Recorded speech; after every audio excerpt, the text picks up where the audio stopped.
আসসালামু আলাইকুম। বিডিভিউজের বিশেষ আয়োজন অ্যারাউন্ড দ্য ওয়ার্ল্ডে আপনাদের সবাইকে স্বাগত জানাচ্ছি। আমি সুরফি দিবা। পশ্চিম তীরকে নিজেদের ভূখণ্ডে অন্তর্ভুক্ত করে নেসেটে বিল পাস, যুক্তরাষ্ট্রের তীব্র আপত্তি। গাজায় খাদ্য সরবরাহ নিরবিচ্ছিন্ন রাখতে ইসরায়েলকে কড়া হুমকি আন্তর্জাতিক আদালতের। লেফটেন্যান্ট জেনারেল মোহাম্মদ নাসের আল ঘামারি আধুনিক ইয়েমেনের ইতিহাসে অন্যতম শ্রেষ্ঠ ও প্রভাবশালী নেতা হিসেবে স্মরণীয়। তিনি কেবল একজন সামরিক কমান্ডার ছিলেন না, বরং ঈমান, নৈতিকতা ও কৌশলগত প্রজ্ঞার এক পূর্ণাঙ্গ ব্যক্তিত্ব, যিনি আমেরিকা, ইসরায়েল, সৌদি আগ্রাসনের মুখে ইয়েমেনের অবিচল প্রতিরোধের প্রতীক। দাবি হুথি আনসারুল্লাহর।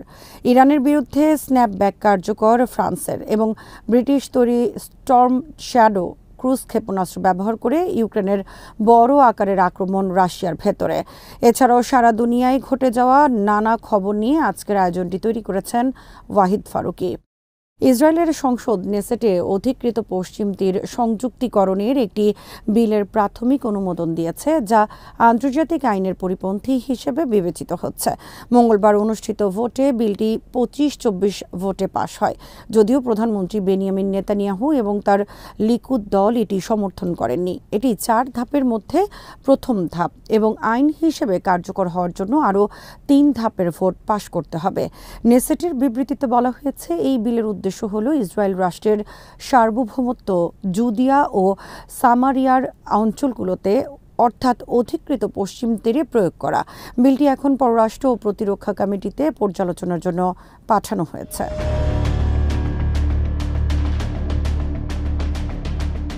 ভোটটি এমন সময় এসেছে যখন মার্কিন vice president JD Vance Gaza যুদ্ধবিরতি চুক্তি শক্তিশালী করতে ইসরায়েল সফর করছিলেন। মাত্র 1 মাস আগে মার্কিন প্রেসিডেন্ট ডোনাল্ড ট্রাম্প ঘোষণা দিয়েছিলেন পশ্চিম তীর সংযুক্তিকরণ তিনি অনুমোদন করবেন না। মার্কো রুবিও বলেন, এটি শান্তি পরিকল্পনাকে হুমকির মুখে ফেলবে এবং প্রতিকূল ফলাফল বয়ে আনবে। তবে লিকুদ পার্টি এটিকে আমেরিকার সঙ্গে সম্পর্ক নষ্টের একটি বিরোধী পক্ষের প্ররোচনা বলে অভিহিত করেছেন।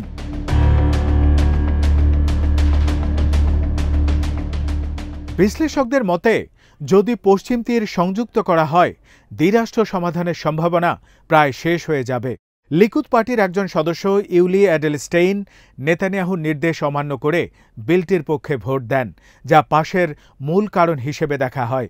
তিনি বলেন, ইসরায়েলি সার্বভৌমত্ব এখন আমাদের মাতৃভূমির সর্বোচ্চ প্রতিষ্ঠার সময়। বিলটি প্রস্তাব করেন কট্টর ডানপন্থী নোয়াম দলের নেতা আভি মাওজ, যিনি সরকারি জোটের অংশ নন।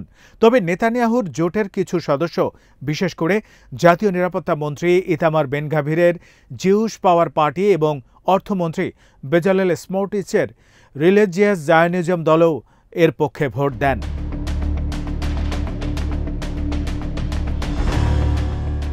একই সঙ্গে বিরোধী দলের আরেকটি বিলও অনুমোদিত হয়, যা মালে আদুমিম বসতি সংযুক্তির প্রস্তাব দেয়।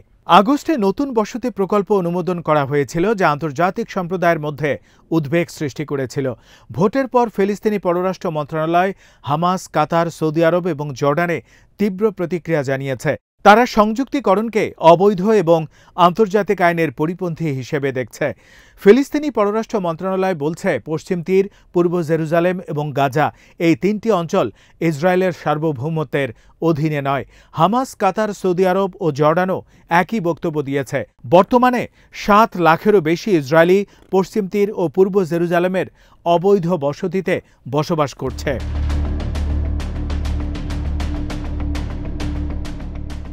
2024 সালে জাতিসংঘ জানিয়েছিল, এসব বসতি অবৈধ এবং ইসরায়েলকে এগুলো থেকে সরে যেতে হবে। নেতানিয়াহুর জোটের বহু সদস্য বহু বছর ধরে পশ্চিম তীর সংযুক্তির পক্ষে কথা বলছেন। ইউরোপের কয়েকটি দেশের ফিলিস্তিনকে রাষ্ট্র হিসেবে স্বীকৃতি দেওয়ার পর সংযুক্তিকরণের বিষয়টি আবার আলোচনায় আসে। তবে ট্রাম্প প্রশাসনের আপত্তি তা সাময়িকভাবে থামিয়ে দেয়।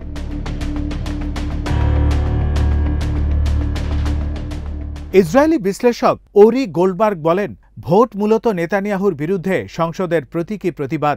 গাজা যুদ্ধবিরতি চুক্তি যুক্তরাষ্ট্রের চাপের কারণে স্বাক্ষরিত হওয়ার অভিযোগে ডানপন্থীরা প্রতীকীভাবে সার্বভৌমত্ব বিল পাশ করেছে। সংযুক্ত আরব আমিরাত পূর্বে সতর্ক করেছে পশ্চিম তীর সংযুক্তিকরণ তাদের কাছে রেডলাইন। নেসেটের এই ভোট ইসরায়েলের রাজনীতিতে নতুন উত্তেজনা তৈরি করেছে, যা শুধু ইসরায়েল ফিলিস্তিন সংঘাত নয়, মধ্যপ্রাচ্যের কূটনৈতিক ভারসাম্যকেও গভীরভাবে প্রভাবিত করতে পারে।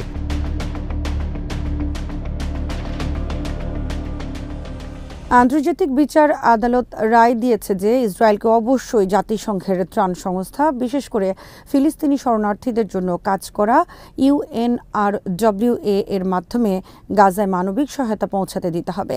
এই রায়টি ইসরায়েলের বিরুদ্ধে উত্থাপিত সেই আইনি প্রশ্নের উত্তর হিসেবে এসেছে কিনা সেটা জানা যায়নি। দখলদার শক্তি হিসেবে ইসরায়েলের আন্তর্জাতিক সংস্থাগুলোর প্রতি কী ধরনের বাধ্যবাধকতা রয়েছে আদালতের রায়ে সেটা স্পষ্টভাবে বলা হয়েছে। ইসরায়েলের অভিযোগ, UNRWA 2023 সালের 7 অক্টোবর হামাসের আক্রমণে জড়িত ছিল, তা প্রমাণিত হয়নি। প্রেসিডেন্ট UGE ওয়াসাওয়া জানিয়েছেন, ইসরায়েল কোনো প্রমাণ দেখাতে পারেনি যে UNRWA এর কর্মীরা হামাস বা অন্য কোনো সন্ত্রাসী সংগঠনের সঙ্গে সংযুক্ত।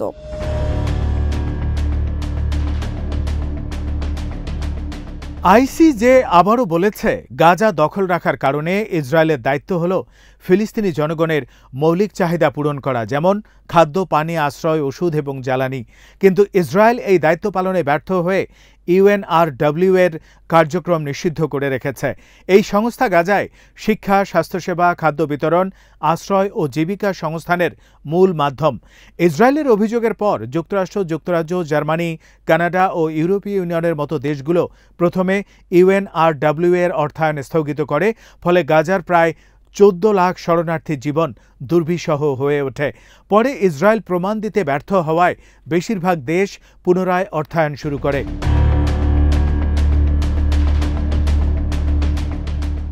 রায়ের পর UNRWA এর কমিশনার ফিলিপ লাজারিনি বলেছেন, এই রায় একেবারে স্পষ্ট যে ইসরায়েলের বাধ্যবাধকতা আছে জাতিসংঘ ও তার সংস্থাগুলোর ত্রাণ কার্যক্রমে সহযোগিতা করার। তবে রায়টি পরামর্শমূলক হওয়ায় আইনগতভাবে বাধ্যতামূলক নয়। ইতিমধ্যে ইসরায়েল রায়টি সম্পূর্ণভাবে প্রত্যাখ্যান করেছে এবং পুরনো অভিযোগগুলো পুনরাবৃত্তি করছে।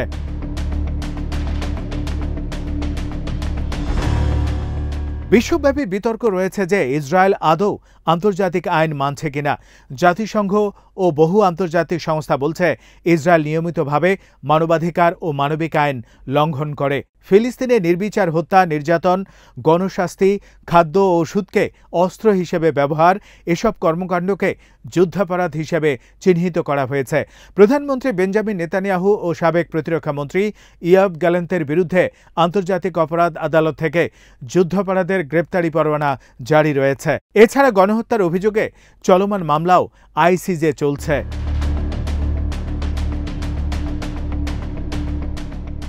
গাজার পরিস্থিতি ভয়াবহ। গত 2 বছরে ইসরায়েলি হামলায় 68,000-এর বেশি মানুষ নিহত হয়েছেন। খাদ্য, পানি ও ওষুধ সংকটে আরও অগণিত মানুষ অপুষ্টি, রোগ ও অনাহারে মারা গেছে। বিশ্ব স্বাস্থ্য সংস্থা জানিয়েছে, হাসপাতালে চিকিৎসার অভাব, পানি ও পয় নিষ্কাশনের ধ্বংসের কারণে মহামারীর আশঙ্কা করছে।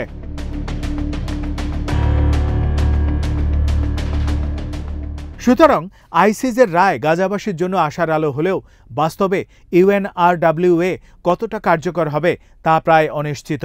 রায় বাধ্যতামূলক নয় এবং ইসরায়েল ইতিমধ্যে তা প্রত্যাখ্যান করেছে। আন্তর্জাতিক চাপ ও মানবিক সংকট হয়তো কিছুটা নমনীয় হতে পারে, কিন্তু যতদিন ইসরায়েল আন্তর্জাতিক আইন মানবে না, ততদিন গাজার মানুষ দুর্ভোগেই থাকবে।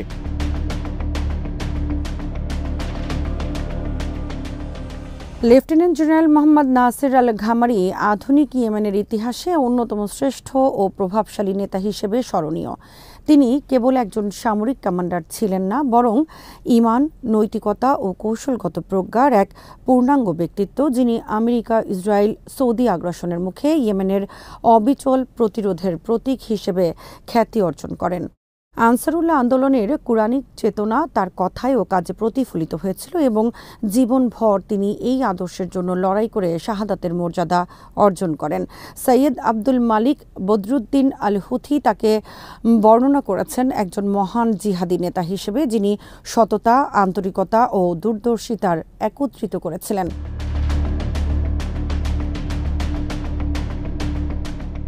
আল ঘামারির অন্যতম বৈশিষ্ট্য ছিল তার রূপান্তরমূলক দৃষ্টিভঙ্গি। তিনি কেবল যুদ্ধ পরিচালনায় সীমাবদ্ধ ছিলেন না, বরং জাতীয় প্রতিরক্ষা সক্ষমতা গড়ে তুলতে মনোনিবেশ করেছিলেন।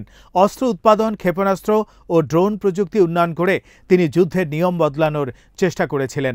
তিনি নিজস্ব সামরিক উৎপাদনে আত্মনির্ভর হতে চাইতেন, বাহ্যিক নির্ভরতাকে কমিয়ে দীর্ঘমেয়াদী স্থায়িত্ব নিশ্চিত করতে বদ্ধপরিকর ছিলেন। তার এই দৃষ্টিভঙ্গি আধুনিক যুদ্ধের নীতি বোঝার প্রতিফলন, যেখানে প্রযুক্তিগত ও শিল্পগত স্বাধীনতা এমন ভারসাম্য তৈরি করে যা শক্তিশালী শত্রুর মোকাবেলায় সমান সুযোগ তৈরি করে দেয়।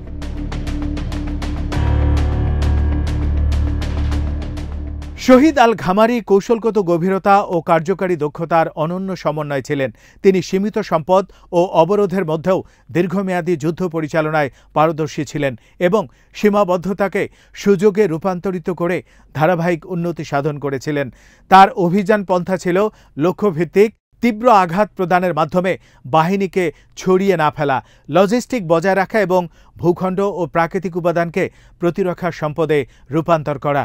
এই নীতিগুলো ছিল সৃজনশীলতার প্রতিফলন, যেখানে ঈমান ও বিশ্বাস শক্তি হিসাবে কাজ করেছে।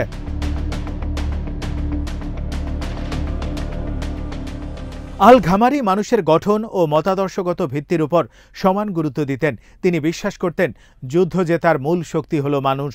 তাই তিনি প্রশিক্ষণ ও সংগঠিত কর্মসূচি রচনা করেছিলেন, যা সৈন্যদের স্বাধীনভাবে চিন্তা করতে, কৌশলগত পরিকল্পনা করতে এবং চাপের মধ্যে নেতৃত্ব দিতে সক্ষম করে তোলে। তার প্রতিরক্ষা কৌশল ছিল সক্রিয়। ক্ষেপণাস্ত্র, ড্রোন এবং স্থানীয় অস্ত্র দিয়ে তিনি ইয়েমেনকে কৌশলগত ভারসাম্যে স্থাপন করেছিলেন।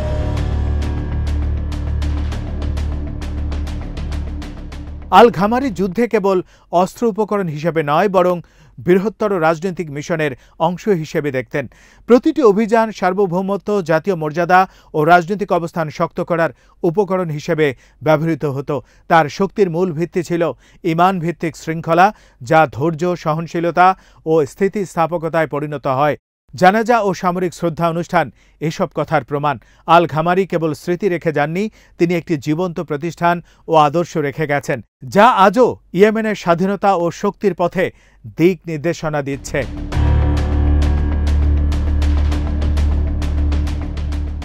ফ্রান্স সাম্প্রতিকভাবে ইরানের বিরুদ্ধে জাতিসংঘের নিষেধাজ্ঞা পুনর্বহাল করার পদক্ষেপ নিয়েছে, যা স্ন্যাপব্যাক মেকানিজম নামে পরিচিত। তেহরান টাইমসকে দেয়া এক সাক্ষাৎকারে Geneva centre for security policy এর সিনিয়র অ্যাডভাইজার এবং ফ্রান্সের সাবেক পররাষ্ট্র মন্ত্রণালয়ের মুখপাত্র মার্ক ফিনো এই পদক্ষেপের কৌশলগত ও কূটনৈতিক প্রেক্ষাপট বিশ্লেষণ করেছেন। ফিনোর মতে E3 দেশগুলো ফ্রান্স, জার্মানি ও যুক্তরাজ্য ইরান ও যুক্তরাষ্ট্রের মধ্যে দূরত্ব কমাতে ব্যর্থ হওয়ায় হতাশ। 2018 সালে মার্কিন প্রেসিডেন্ট ডোনাল্ড ট্রাম্প একতরফাভাবে ইরান পরমাণু চুক্তি থেকে সরে যাওয়ার পর ইরানও প্রতিক্রিয়ায় চুক্তির অনেক ধারা স্থগিত করে। এর ফলে পশ্চিমা মহলে সন্দেহ জন্মায় যে ইরানের পারমাণবিক কর্মসূচি সম্পূর্ণ শান্তিপূর্ণ নয়। এই প্রেক্ষাপটে ইউরোপীয় দেশগুলো, বিশেষ করে ফ্রান্স, JCPOA এর আওতায় থাকা জাতিসংঘের নিষেধাজ্ঞা পুনর্বহালের পথে হাঁটছে।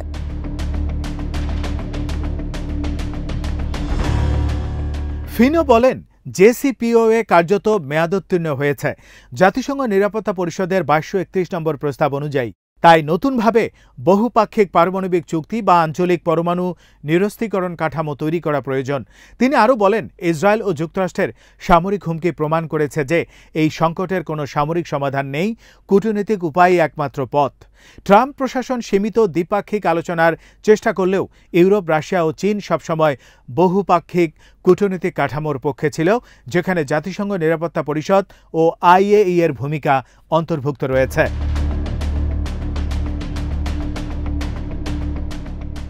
ফিনো আরও বলেন, ভবিষ্যতে আঞ্চলিক দেশগুলো যেমন আরব রাষ্ট্র ও তুরস্ককে যুক্ত করে বৃহত্তর চুক্তি গঠন করা সম্ভব, যা পারস্পরিক আস্থা ও স্থিতিশীলতা আনতে সাহায্য করবে এবং পারমাণবিক অস্ত্র বিস্তার রোধে অবদান রাখবে। তবে তিনি মনে করেন, ইউরোপের সাম্প্রতিক স্ন্যাপব্যাক সিদ্ধান্ত সম্পূর্ণ স্বাধীন নীতি নয়, এটি যুক্তরাষ্ট্রের চাপের প্রতিফলন হতে পারে। যেহেতু যুক্তরাষ্ট্র JCPOA থেকে সরে এসেছে, তাই তারা একতরফাভাবে স্ন্যাপব্যাক সক্রিয় করতে পারে না। এই অবস্থায় ইউরোপ হয়তো ওয়াশিংটনের প্রতি কিছুটা নমনীয় হতে চায়, ভবিষ্যতে দ্বিপাক্ষিক চুক্তিতে বাদ না পড়ার জন্য। একই সঙ্গে এটি ইসরায়েলের প্রতি একটি ক্ষতিপূরণমূলক কূটনৈতিক পদক্ষেপও হতে পারে।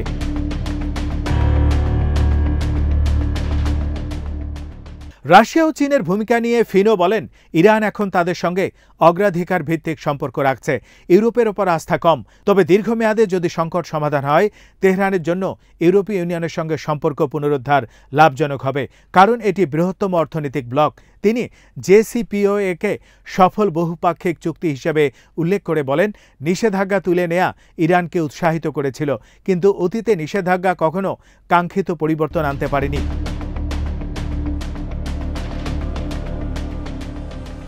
ফিনো সুপারিশ করেন, আলোচনাগুলো গোপন বা সীমিত পর্যায়ে পুনরায় শুরু করা উচিত, যাতে গণমাধ্যম ও জনমতের চাপ প্রক্রিয়াকে ব্যাহত না করে। নতুন চুক্তি পারস্পরিক ছাড় ও আস্থার ভিত্তিতে হতে হবে। ইরানের জন্য গুরুত্বপূর্ণ হল পারমাণবিক কর্মসূচি সম্পূর্ণ শান্তিপূর্ণ বলে যাচাইযোগ্য নিশ্চয়তা দেয়া, বিশেষত যখন রাশিয়া ইরানের জন্য নতুন করে পারমাণবিক চুল্লি সরবরাহের প্রস্তাব দিয়েছে। ফিনো মনে করেন, ইউরোপের জন্য চ্যালেঞ্জ হল যুক্তরাষ্ট্র ও ইসরায়েলের চাপের সঙ্গে সামঞ্জস্য রাখা, আর ইরানের জন্য গুরুত্বপূর্ণ হল তার স্বার্থ রক্ষা করতেও আন্তর্জাতিক আস্থা পুনর্গঠন করা।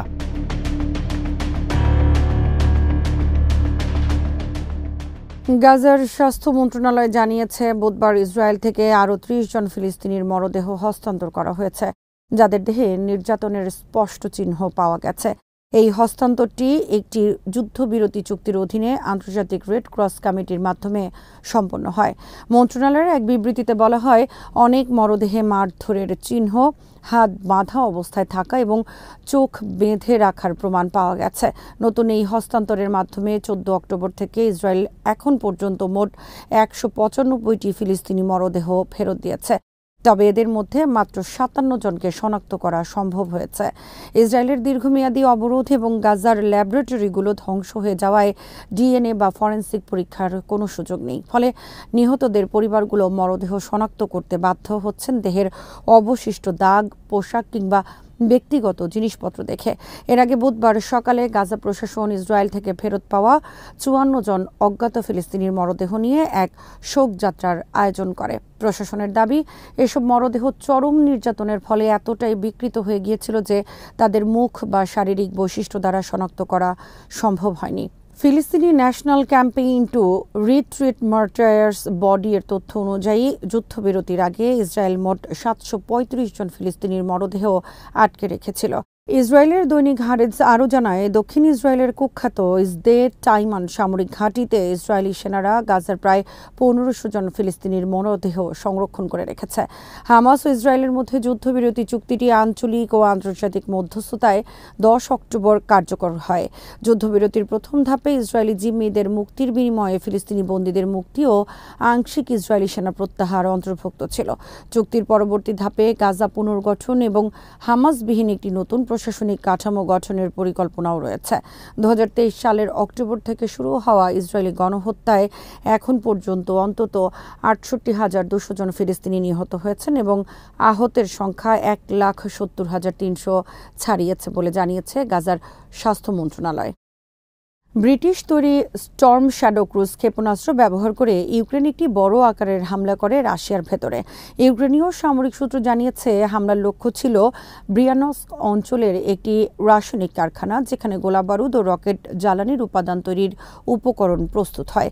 এই আক্রমণ ছিল সমন্বিত ক্ষেপণাস্ত্র বিমান হামলা, যেখানে আকাশ থেকে উৎক্ষেপণযোগ্য স্টর্ম শ্যাডো ক্ষেপণাস্ত্র ব্যবহার করে রুশ বিমান প্রতিরক্ষা ব্যাহত করে নির্দিষ্ট স্থানে আঘাত করা হয়েছে।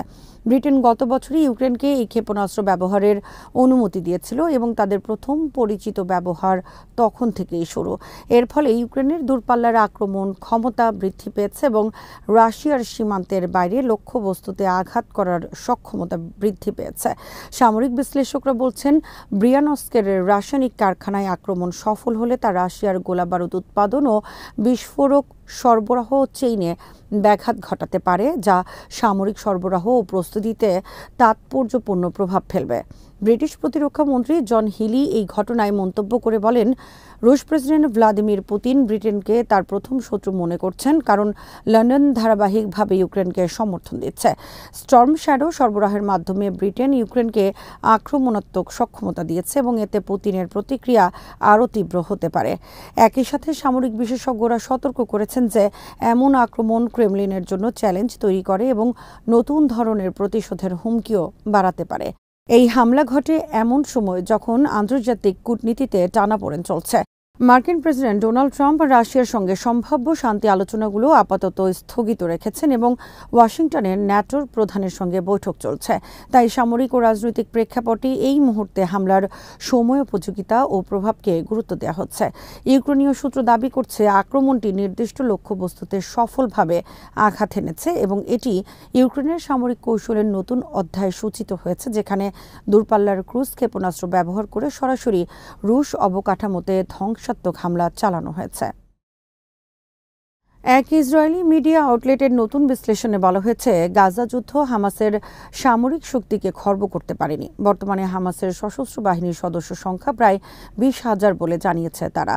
ইসরায়েলের নিরাপত্তা বিভাগের মূল্যায়নের বরাতে চ্যানেল 14 বলেছে, গাজা যুদ্ধ শুরু হওয়ার 2 বছর পর হামাসের এখনও উল্লেখযোগ্য সামরিক শক্তি রয়েছে। এই মিডিয়া আউটলেটের মূল্যায়ন অনুযায়ী হামাসের কাছে এখনও শত শত ক্ষেপণাস্ত্র রয়েছে, যার মধ্যে কিছু মাঝারি পাল্লার, যেগুলো ইসরায়েলের কেন্দ্রস্থলে পৌঁছতে সক্ষম। হাজার হাজার আরপিজি বা রকেট চালিত গ্রেনেড এবং 10,000-এরও বেশি দূরপাল্লার অস্ত্র রয়েছে এই সংগঠনের কাছে। এই মূল্যায়ন অনুযায়ী হামাসের সামরিক কাঠামো 6টি ব্রিগেড এবং 24টি ব্যাটালিয়ন নিয়ে গঠিত, যাদের মধ্যে অনেক ব্রিগেড ও ব্যাটালিয়ন এখনও সক্রিয় আছে। তাদের অনুমান অনুযায়ী গাজা যুদ্ধের আগে থাকা অর্ধেকেরও বেশি সামরিক সুড়ঙ্গ এখনও সক্রিয়। এই প্রেক্ষাপটে ইসরায়েলি নিরাপত্তা পরিষেবার সাবেক কর্মকর্তা এবং পশ্চিম এশিয়ায় সশস্ত্র গোষ্ঠী ও অপ্রচলিত যুদ্ধক্ষেত্র নিয়ে গবেষণাকারী অর লাভি হিব্রু সংবাদপত্র মাআরিফকে একটি সাক্ষাৎকার দিয়েছেন। সেখানে তিনি বলেছেন, হিজবুল্লাহ এবং ইরানের তুলনায় হামাস দুর্বল। এই ধারণার ফলে ইসরায়েল গাজা উপত্যকার উপর থেকে মনোযোগ কমিয়ে ফেলেছে। 2 বছরের যুদ্ধে হামাস তার বাহিনীর কিছু সদস্যকে হারালেও ভালোভাবে টিকে থাকতে সক্ষম হয়েছে এবং ভবিষ্যতে নিজেদেরকে পুনরুজ্জীবিত করার যথেষ্ট সুযোগ রয়েছে তাদের। এই বিশ্লেষকের ধারণা, হামাস সরাসরি হামলা আর নাও করতে পারে, তবে ভবিষ্যতে ইসরায়েলের বিরুদ্ধে যে কোনো আঞ্চলিক সংঘর্ষে জড়াবে সংগঠনটি। ইহুদিবাদী এই বিশেষজ্ঞ বলেন, ইসরায়েল এখনও হামাসের সামর্থ্য ও মানসিকতা উপলব্ধি করতে অক্ষম। 2023 সালের 7 অক্টোবরের ঘটনাগুলো ইসরায়েলের সামরিক ও গোয়েন্দা সংস্থার ওপর যে বড় ধরনের আঘাত এনেছে, সে নিরাপত্তা ব্যর্থতাও এই অক্ষমতার কারণে ঘটেছিল। ইহুদিবাদী গণমাধ্যম এবং বিশেষজ্ঞরা এমন সময় হামাসের সামরিক শক্তির স্বীকৃতি দিচ্ছেন যখন গাজা যুদ্ধের শুরু থেকে ইসরায়েলি প্রধানমন্ত্রী বেনিয়ামিন নেতানিয়াহু বারবার জোর দিয়ে বলেছেন, ইসরায়েল হামাসের সামরিক শক্তি ধ্বংস করতে চায় এবং এই লক্ষ্য অর্জন না হওয়া পর্যন্ত তারা যুদ্ধ চালিয়ে যাবে। ইরানের পররাষ্ট্রমন্ত্রী আব্বাস আরাগচি সম্প্রতি স্পষ্টভাবে জানিয়েছেন, যুক্তরাষ্ট্র তার অতিরিক্ত ও অযৌক্তিক দাবির নীতি পরিত্যাগ না করা পর্যন্ত ইরান কোনো ধরনের পারমাণবিক বা কূটনৈতিক আলোচনার টেবিলে ফিরবে না। বুধবার মাশহাদে সাংবাদিকদের সঙ্গে আলাপকালে তিনি বলেন, পূর্ববর্তী আলোচনা পর্যায়গুলো থেমে গিয়েছিল এবং এগোয়নি যুক্তরাষ্ট্রের অতিরিক্ত দাবির কারণে। তিনি জোর দিয়ে বলেন, যদি যুক্তরাষ্ট্র একই নীতি বজায় রাখে এবং অবাস্তব দাবি করে, তবে ইরান পুনরায় আলোচনায় অংশ নেবে না। এর আগে সেপ্টেম্বরে ইসলামী বিপ্লবের নেতা আয়াতুল্লাহ আলী খামেনি ইঙ্গিত দিয়েছিলেন যে যুক্তরাষ্ট্রের সঙ্গে আলোচনার কোনো বাস্তব ফলাফল আসবে না। তিনি বলেন, আমেরিকান পক্ষ আগেই আলোচনার ফলাফল নিজের দৃষ্টিকোণ থেকে নির্ধারণ করেছে। তারা এমন আলোচনার চেষ্টা করছে যা ইরানের পারমাণবিক কার্যক্রম এবং সমৃদ্ধি বন্ধ করবে। খামেনি আরও বলেন, এমন আলোচনায় অংশ নেওয়া মানে হলো যুক্তি, চাপ এবং জবরদস্তির শর্ত মানা। তিনি যুক্তরাষ্ট্রের সর্বশেষ দাবি উল্লেখ করেন, যেখানে তারা সমৃদ্ধি বন্ধের পাশাপাশি ইরানের মিড রেঞ্জ ও শর্ট রেঞ্জ ক্ষেপণাস্ত্র থাকা পর্যন্ত নিষিদ্ধ করতে চাচ্ছে। এটি ইরানের আত্মরক্ষার অধিকারকে পুরোপুরি শিথিল করবে। আরাকচির বক্তব্য এবং খামেনির মন্তব্য একসঙ্গে ইঙ্গিত দেয় যে ইরানের জন্য আলোচনার শর্ত শুধু পারমাণবিক বিষয় নয়, দেশের নিরাপত্তা, আত্মরক্ষা ও সুনির্দিষ্ট কূটনৈতিক স্বার্থ অন্তর্ভুক্ত। ইরান বারবার এই অবস্থান জানিয়েছে যে তারা আলোচনায় অংশগ্রহণ করবে শুধুমাত্র তখন যখন যুক্তরাষ্ট্র বাস্তবসম্মত এবং সম্মানজনক পদ্ধতিতে সংলাপে বসবে, কোনো অতিরিক্ত চাপ বা অসম্মানজনক শর্ত ছাড়া। আজ এখানেই শেষ করছি। সবাই ভালো থাকুন, সুস্থ থাকুন আর দেখতে থাকুন বিডিভিউজ। চ্যানেলটি ভালো লাগলে সাবস্ক্রাইব করুন, সংযুক্ত থাকুন আমাদের ফেসবুক পেজে। আল্লাহ হাফেজ।